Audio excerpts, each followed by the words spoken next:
the Avenger. The road to crime ends in a trap that justice sets. Crime does not pay.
The Avenger, sworn enemy of evil, is actually Jim Brandon, a famous biochemist.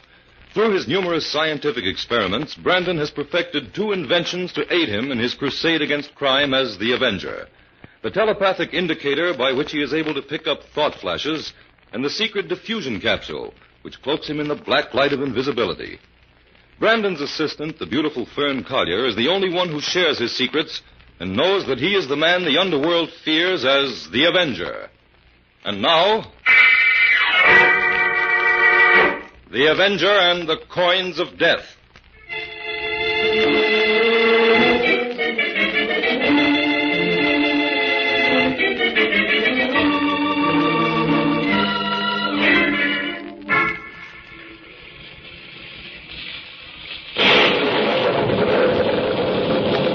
Madam Yanina?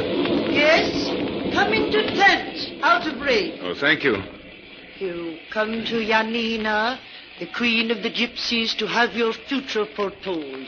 Is that not so? Yes, my name is Caspar Hobson. A friend of mine recommended you. Sit there, across the table, in the lamplight. I would see your face. Oh, yes, of course. Now, cross this old gypsy's palm with silver, and she will call upon the spirits of old Romany to reveal your future to Yanina. Silver, yes. I have a coin for you here. A rare old silver coin. Here, take it. No! No! I curse upon you! Got you! What is it? What's the matter? This silver is accursed. You are doomed. What are you talking about? A curse upon you. Got you! Go away! Go away! You have no future. Listen here, I have a right to know what you're raving Go about. away! Gadjo! Get out! Valdo! Come quick! Drive this cursed one from the gypsy camp. All right, I'll go. But this sort of thing is outrageous. Should be reported to the police. Go, Gadjo, go. The mark of death is upon you. You have no future. Out of my sight, Gadjo. Go. You have no future.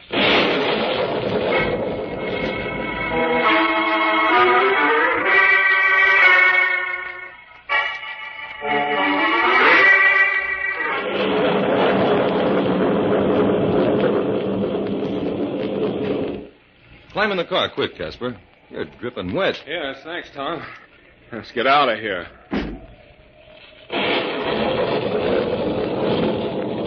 Casper, you're shaking like a leaf. What's the matter? Start driving, I'll tell you. Now, what is it? Well, that old hag of a gypsy woman. She drove me out. You mean she wouldn't tell your fortune? That's right, Tom. She shrieked at me like a madwoman. Told me I had no future. Oh, that's nothing to get so upset about, Casper. Probably her stock way of getting rid of customers after she gets her money. Yeah, that's what I would have thought, too. Except she didn't take my money. She didn't take your money. No, she threw it away from her as though it had a plague on it. Then she started shouting that I had no future. Oh, don't take it so seriously, Casper. All this fortune-telling is a bunk anyway. I'm surprised you ever bothered driving out here over this muddy country road in this weather. Well, business worries can drive a man to any extreme, Tom, and I am worried. Now, look, Casper, you're on the very threshold of $1 million. Why, that C3M you've invented will revolutionize the whole That's industry. just the trouble. It'll drive hundreds of established companies out of business and make a legion of enemies for me. Be careful, Tom. Tom, you almost went off the road there. The cliff drops sheer all along here. Yeah, it's raining so hard I can hardly see. This muddy road's as slippery as glass. Well, take it easy. My nerves are bad enough as it is. Ah, good dinner will fix you up, Casper. We're coming to the summit of the hill now. It won't be so bad from there on in. Yeah. Gee, look at that rain. Yeah. Hey, Tom, we've got a flat. Steady the car. I can't. We're skidding. The brakes won't hold. We're going over the cliffs. Jump, Tom, jump!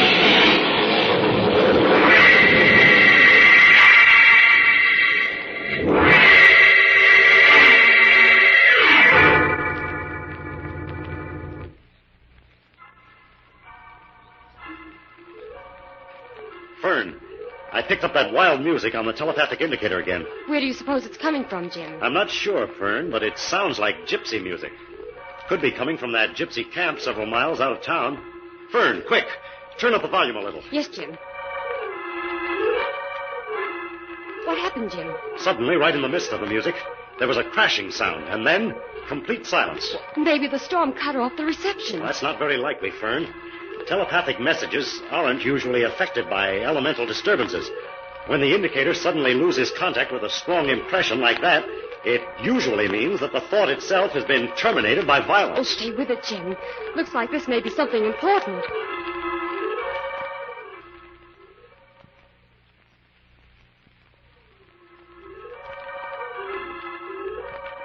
Were you able to pick up anything more, Jim? No, not a thing, Fern. Oh, that must be Inspector White, Jim. Remember, we invited him to dinner. Oh, yes. Turn off the indicator, Fern. Yeah. I'll let the inspector in. Right, Jim. Oh, just when I finish up all the reports on one case, something else turns up. Evening, Fern. Oh, hello, Inspector. We'll be ready to go as soon as I filed his reports. Is it still raining? Well, it's beginning to let up a little now. Some storm, though. Anything new at headquarters, Inspector? Not a thing, Jim. Had a nice, quiet, routine day for a change. Now, I'll get it, Fern. Hello? Oh, yes. Yes, the inspector just came in. Just a minute, please. It's for you, Inspector. Oh, what's up now? Hello. Inspector White speaking. What? Holy smoke, it would have to happen way out there. Okay, yeah, I'll go right away. What's the trouble, Inspector? A car went over the cliff out near Marsden. An accident. But I've got to get out there and make a report. Oh, we'll go with you, Inspector. We can have dinner when we get back. Yes, this may be the very thing I picked up on the indicator a while ago. Now, listen, Jim. You can come along if you want to. But don't try any of your hunches. This is an accident.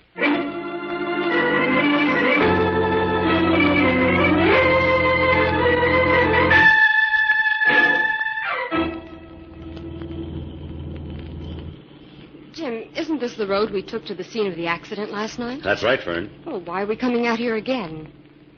Jim, you're holding back on me. What are you up to? Well, I did a little checking when I got home last night, Fern, and discovered that this Hobson accident was the second to occur at that same spot within a few months. Oh, in other words, you're suspicious? Yes.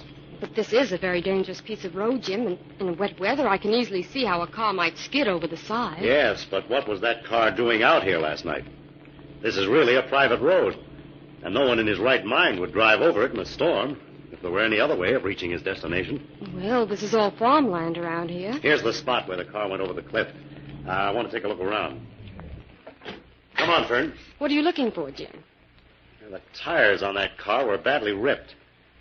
I wonder if that happened before the car went over or when it crashed. Well, let's see if we can find anything. The rain seems to have done a good job of covering up all traces of the skidding. The mud's too deep to do much walking around here. Yeah. They might as well drive on, Fern. There's not a trace of a clue here.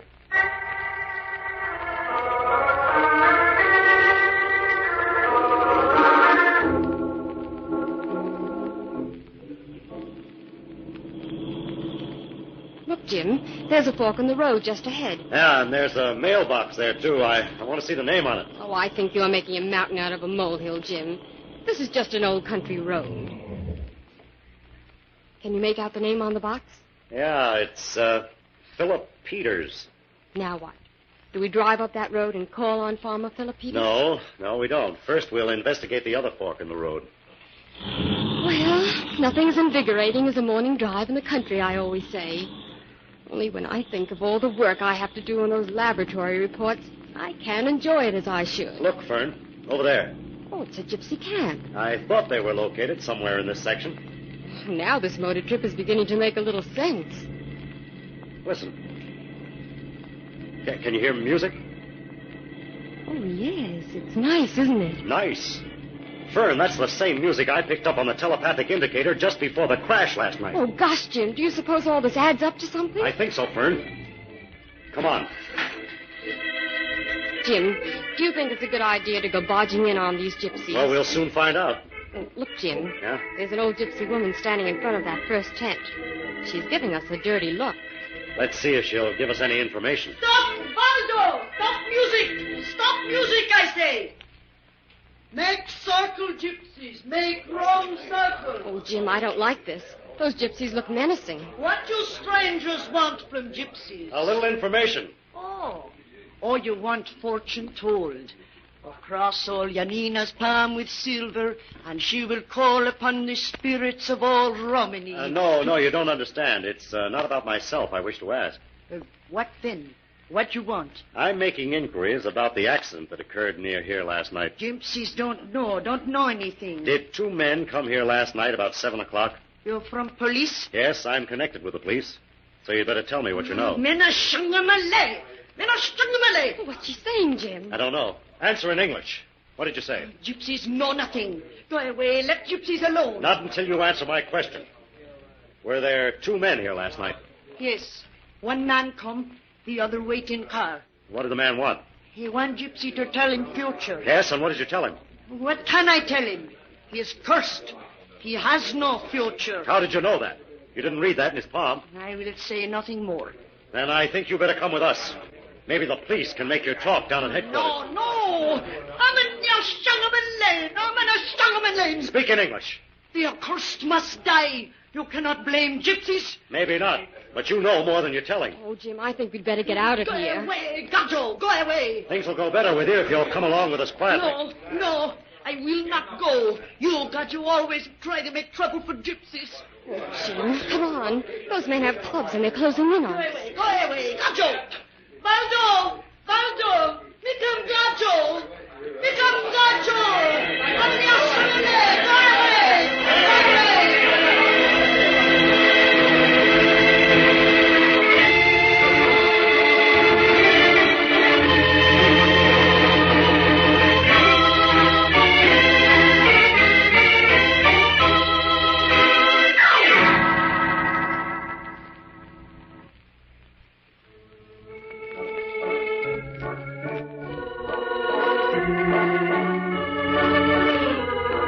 Thank you.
back to the Avenger and the Coins of Death.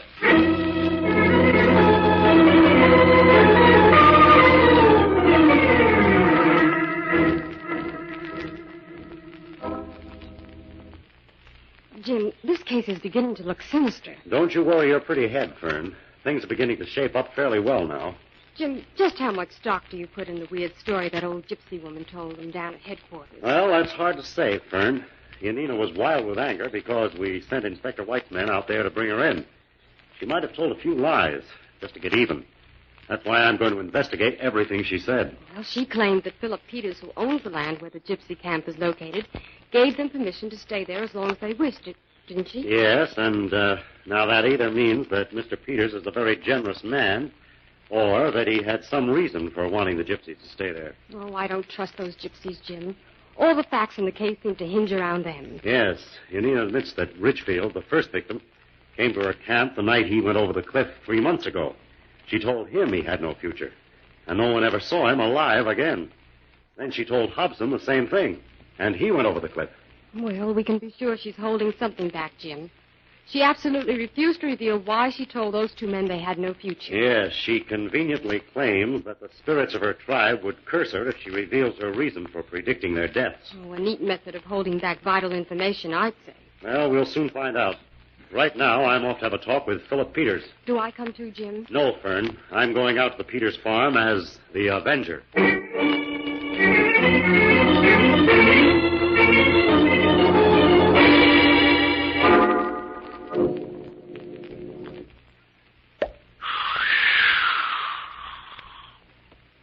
What's that?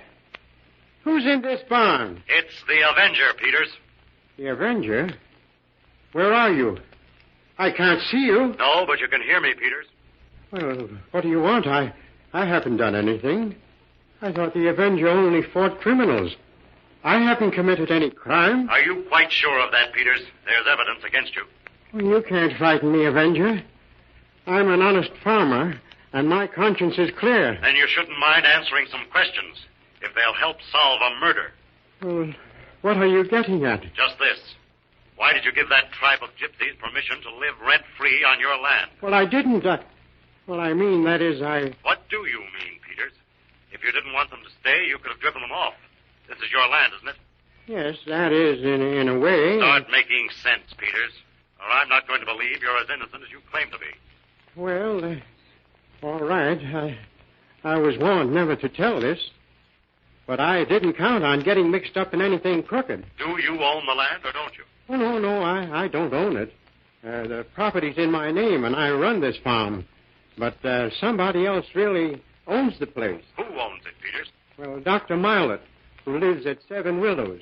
He's the owner. But he doesn't want anybody to know it. He said I could live here rent-free as long as I pretended the place was mine. Was it Dr. Milet's idea to let the gypsies stay here? Yes, that was part of the bargain. I was to let the gypsies camp here until he told me to drive them off. They've been here for almost a year now. I don't think they'll want to stay much longer, Peters. Well, I'll be out on my ear now, too. Say nothing of this, and you will be protected. You have aided justice, Peters. But remember, you must say nothing of this encounter with the Avenger.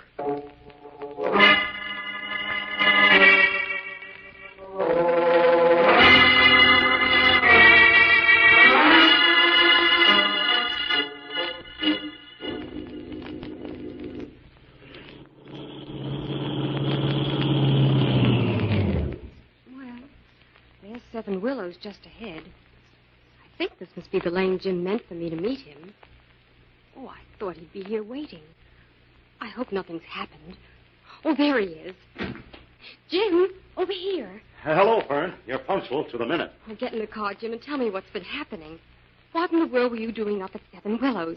I thought you were going to see Peters. I went to Peters first and then came here to get a line on Dr. Milet. Dr. Milet? Who's he? He's a mind analyst who specializes in silent thought as a nerve treatment for wealthy clients. Well, how does he fit into the picture? Did you question him? No, I went into 7 Willows merely to observe and listen. No one saw me. Did you find out anything, Jim? Plenty, I think. Dr. Milet was interviewing a young lady by the name of Helen Dresden. When she asked him for advice about her future, He suggested that she visit the gypsies. Ah, this is beginning to add up to something at last. Yeah, we'll have to work fast, Fern. It's starting to rain. Well, what do we do, Jim? First, we'll intercept Miss Dresden as she drives past here.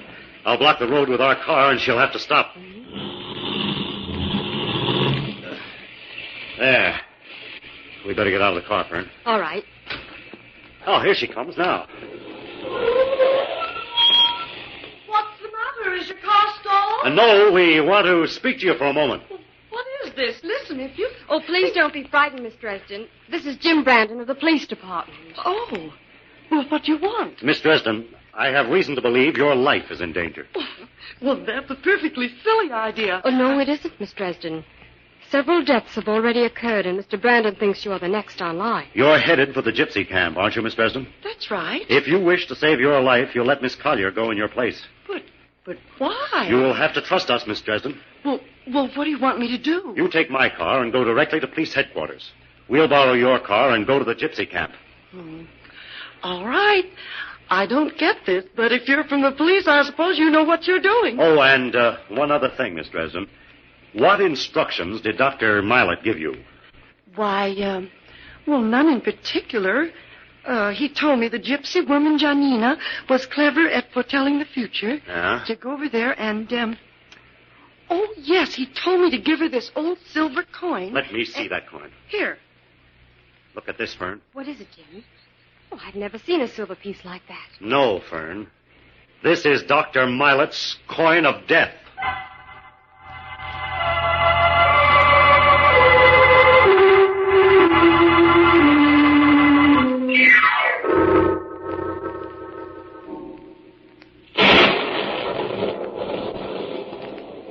That's Yanina's tent, Fern. I'll wait here while you go inside. You know what to do. Yes, Jim. This should only take a minute. Madame Yanina? Madame Yanina, may I come inside? Yes? Come. Oh, it's you. What you want now? Come make more trouble for gypsies. No, Madame Yanina. I want to have my future read. Now you make joke of gypsy. No, seriously. I want you to tell my fortune. Sit down, then. Across the gypsy's palm with silver. Yes. Here's a coin. No! No! Oh, what's the matter? You are cursed! You have no future. Go away. Got you. Go away. Oh, Madame Yanina. Oh, go. Go, you have no future. You have no future. Out of my sight, got you. You will die. You will die.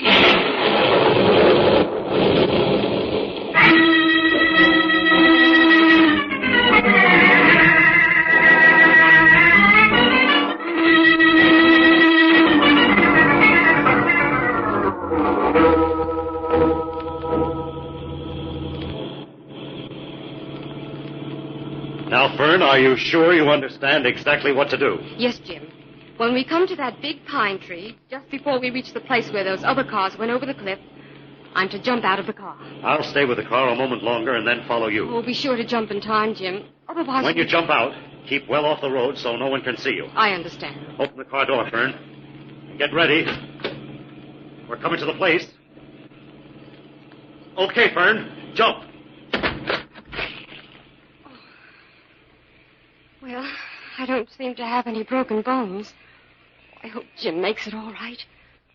Gosh, I'm covered with mud. Fern, where are you? Here, Jim. You all right? Oh, fine. Now, there goes the car over the cliff, Fern. Come on. Oh, look, Jim. There's a man on the road up ahead. Yes, he's pulling in a big board from the road. It's time for action, Fern. Oh, do be careful, Jim. All right, Dr. Milet. I've got you covered. Stand where you are. Who's that? It's the police. Your little scheme didn't work this time, Doctor. The police? You won't take me alive? Jim, he's running toward the cliff. He's not going to get away as easy as that. I'll head him off. Oh, be careful, Jim. This road is slippery. No, you don't, Dr. Milet.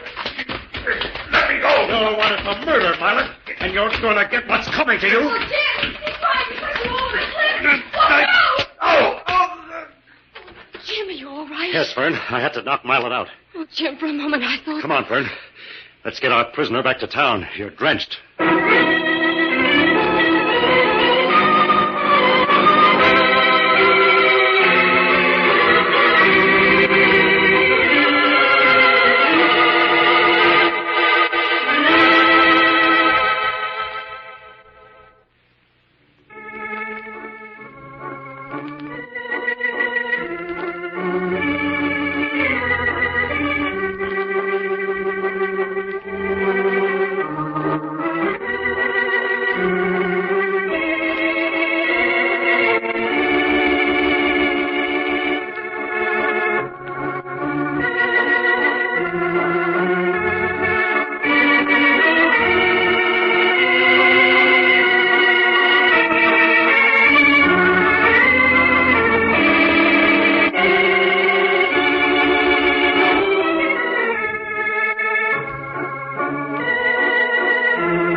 Jim.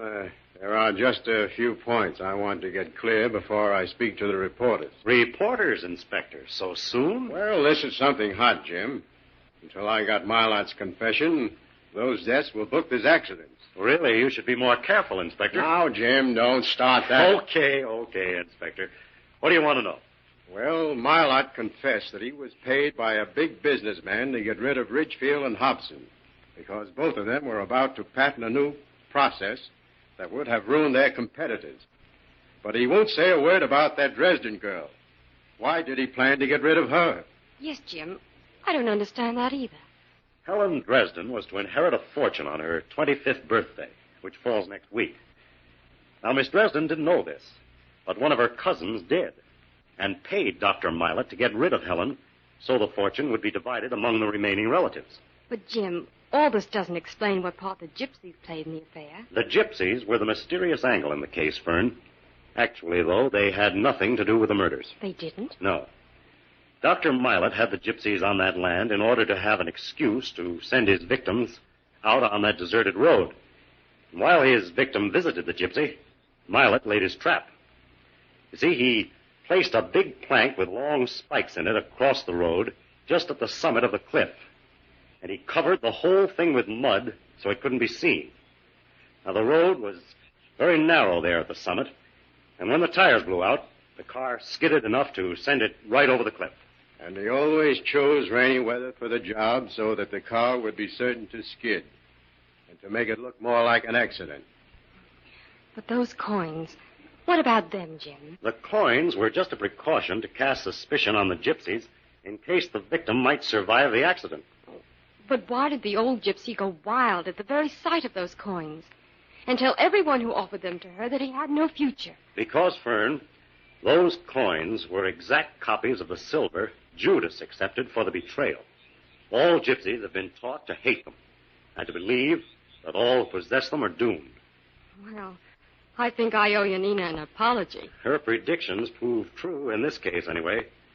Those really were coins of death.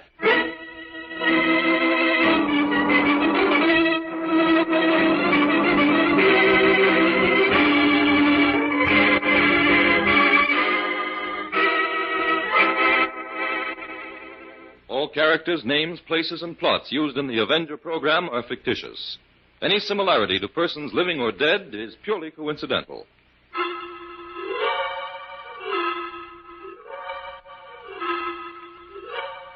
This is a thought, a thought, a thought. Remember, listen for another adventure of The Avenger.